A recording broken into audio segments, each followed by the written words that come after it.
Hello and welcome back to my channel. My name is Jeanette. This is the channel where I talk about TV shows, movies, documentaries, books, and adaptations. If you're new, welcome, and if you're coming back, welcome back. Hope you're doing well. Today we're going to be talking about the 2015 film Jason Mann created from his season of Project Greenlight called The Leisure Class. If you haven't seen my other video of season 4 of Project Greenlight, I highly suggest you watch that before watching this, just to kind of get a background of what we're talking about. Before we get started, please like and subscribe for more content. So to sum up the film The Leisure Class, it's really bad. It's bad for a film that is backed up by HBO. I would say a majority of HBO's products are either good or great. Yes, there are a few, like the last season of Game of Thrones, which I haven't seen, but most of the bad content that HBO makes are usually overshadowed by shows like Veep and films like Maria Full of Grace. And I feel The Leisure Class turned out bad could be the result of the pre-production that were depicted in the season 4 of Project Greenlight. But let's talk about the film.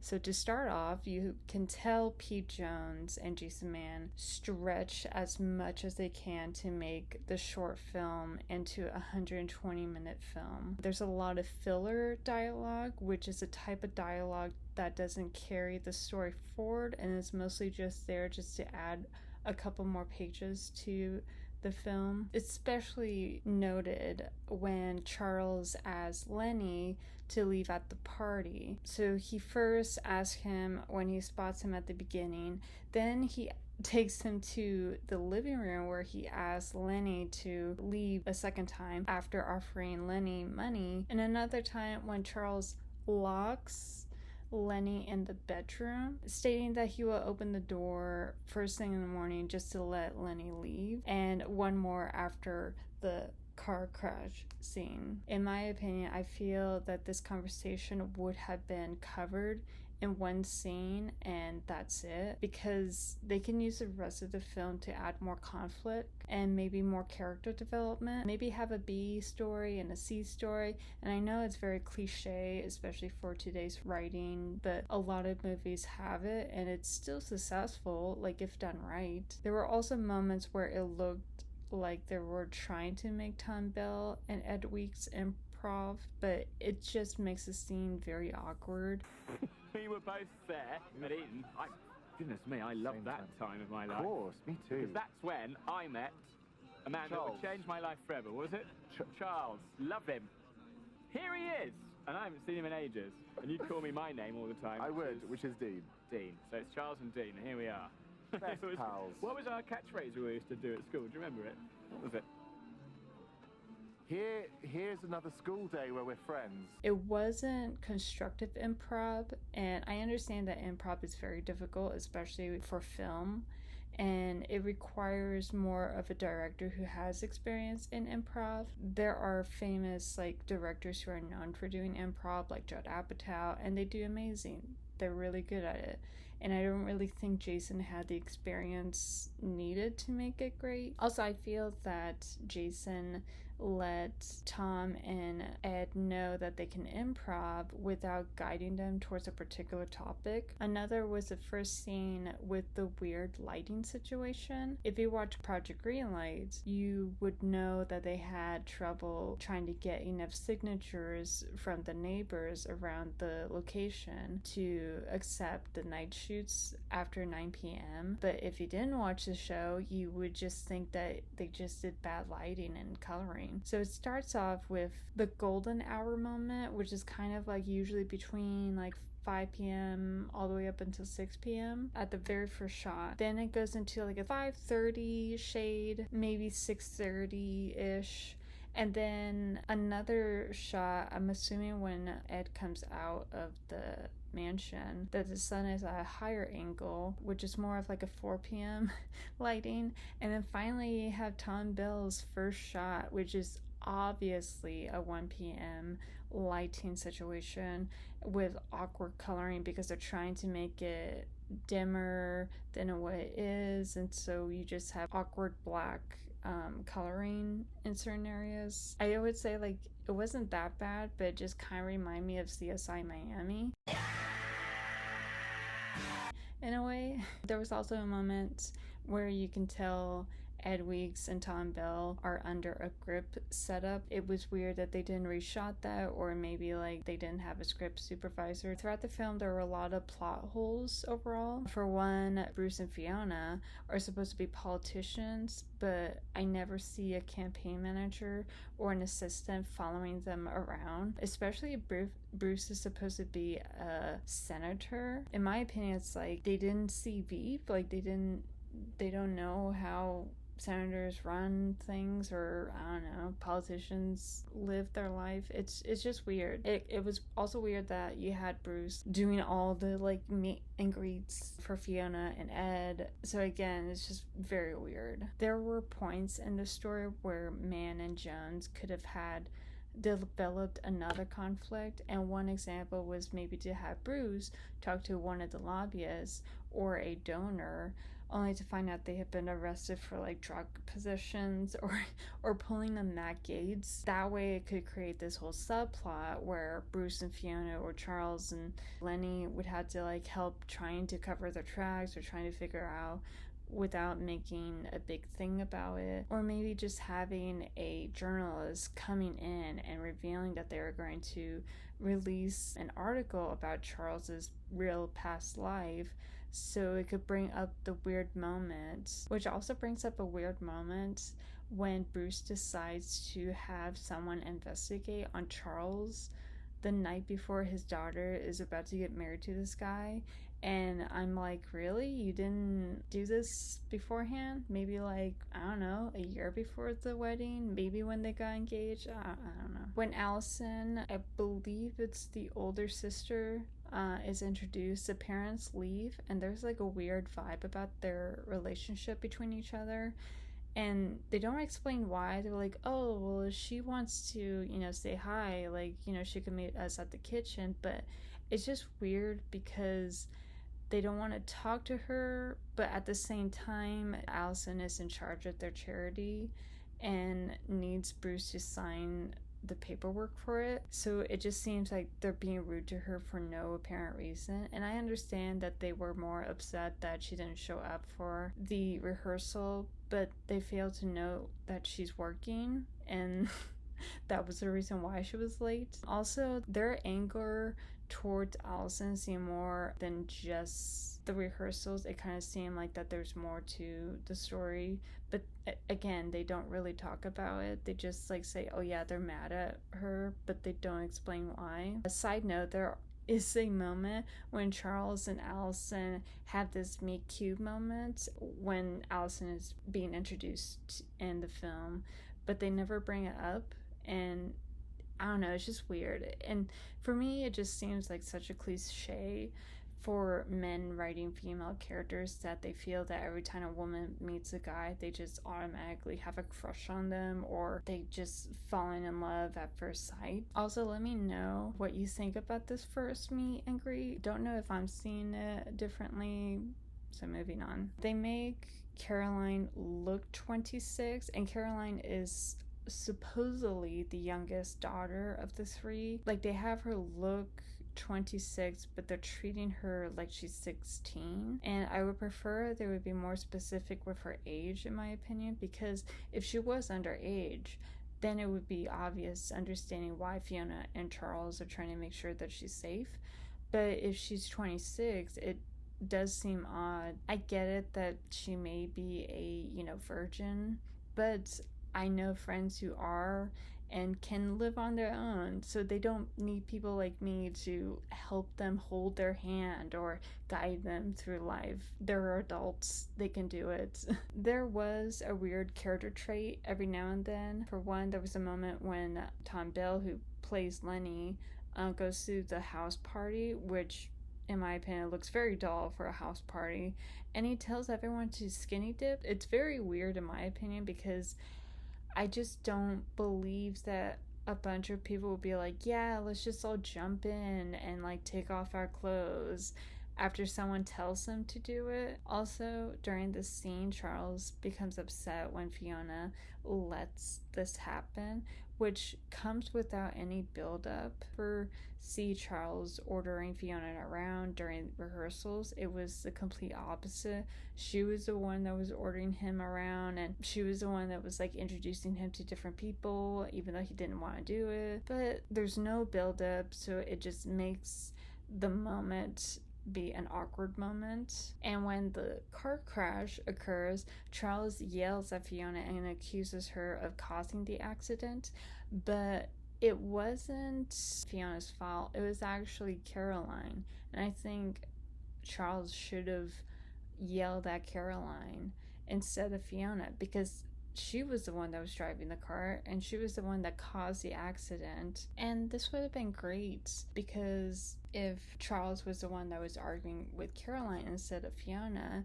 Fiona can just step in and then there's a conflict. There's also implications that Bruce abuses Fiona. When he closes the office door after Fiona refused to listen to him, it implies that he is going to hit her or worse. And again, comes out of nowhere. There's no build-up. There's no like foreshadowing of any way. Charles was also flip-flop on the relationship with Fiona. At first, he felt that it was too late to back out of the relationship, which almost implies that this relationship was almost as like a setup or like an arranged marriage set by her father, because he explained that he met Bruce, who then introduced him to Fiona, and then like apparently they got along. I guess it seemed that Bruce was the one that was like, oh, why don't you get married to my daughter? And then it happened. And then they were like, okay, let's get married. It kind of felt like that. But then by the 56th minute, he feels that he doesn't want to ruin the relationship, so he, in a way, lied about him wanting to be in this relationship. In the end, he just ends up loving her, and it's like, what's going on? The weirdest part about the film was in the 1 hour mark when Bruce takes Charles and Lenny to the basement. After talking about how he came from a line of prestigious rich men and that he doesn't want the legacy to die or something, and that he only has daughters as his next in line of this prestigious family. But then all of a sudden he begins whipping Lenny with a belt. This is the worst! This was the point when I was like, where is the comedy? So far, I haven't laughed. Instead, I've fallen asleep probably twice after the 58-minute mark. I watched the film all the way through the first time. Then I had to rewatch it again just to make sure if I missed anything, only to fall asleep after 58 minutes with only like maybe 30 minutes left in the film. And then I woke up an hour later and then tried to finish the film again, but then fell asleep again, so then I had to end up like watching it the next day. So having experienced that, I could understand the test audience, like how they felt. After watching the last 30 minutes of it, I didn't feel like there was no point watching it. And from then on, the rest of the comments were very small. I wrote down what's with the weird noise on hour 14, and then also the fact that Charles has supersonic hearing at 1 hour and 18-minute mark. The ending seemed like they were trying to make it like a twisted ending similar to The Strange Things About the Johnsons, but it fails in execution because the plot was poorly written with no subplots or conflicts. It was just a bland soup at a 4 Michelin star restaurant. It had potential to be great. I mean, it was produced by HBO, it had Project Greenlight, it had award-winning people helping out, and yet it came out to this. And I would say the best part was when Carla, who is supposedly the escort, comes in. She's, in my opinion, like a fresher breath air and had great chemistry with Tom Bell. But I think it's because she was introduced with only 30 minutes left in the film that it felt like she arrived too late to save this film. Also, it would have been a great subplot if she was introduced earlier in the film. I would say overall rating of this film is 2 out of 10. Bad film for HBO, but it's not as bad as other films, I would say. Funny enough, I remember going to the event. So not only did LMU through a season premiere event for Project Greenlight, but they also threw a premiere of the film The Leisure Class. And I kid you not, when I was attending the screening, no one laughed throughout the entire film at all. Also, I don't know how in the world I managed to watch this entire film without falling asleep, because I was just working weekends during the week. I was studying for a bunch of things and had finals to deal with and midterms and essays and scripts, and yet I managed to stay up for this event. It was even worse when they decided to have a Q&A event after the screening with Jason Mann and Mark Jobert. You could tell that Mark didn't want to be there. It just felt like he was too embarrassed to be there, let alone be there with Jason Mann. For Jason, he just looked like Jason. He was just like nodding along, and he was just like had that weird smile that he would have every now and then. After they set up the seating and then they brought up the lights, I don't know who hosted it, but they asked if anyone had any questions about the film. There was complete silence for about 20 seconds. I mean, in my opinion, it felt like a minute, but it was just a bunch of people just looking around like, do you want to ask a question? Do you want to tell the truth about this film? So I think there were about 3 people who all had the courage to get up and ask a question, but the questions were more of if Jason would have benefited if he had extra days to do the film, or if this one shot was difficult to shoot. And after the event, I went along with the transfer of people who went to the events, and then we just talked about how bad it was. And the guy who really still likes Jason Mann felt that he had potential and argued that Effie ruined Jason's performance. I don't think it was, and because I feel that Jason's script wasn't great from the start and needed more rewriting and more time, basically.